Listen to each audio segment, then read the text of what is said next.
And also, I would like to thank Joe Box for giving me the opportunity to clear up a number of misconception, misperception, misapprehension, misconstrue ideas primarily neurotypical individuals have or their perceptions of atypical individuals. When we say atypical, we refer to individuals who fall outside the spectrum of neurotypicals.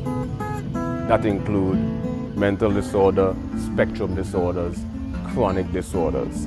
It includes high-functioning autism, Asperger's syndrome, borderline savants, weirdos, geeks, nerds, quirky individuals, eccentric individuals.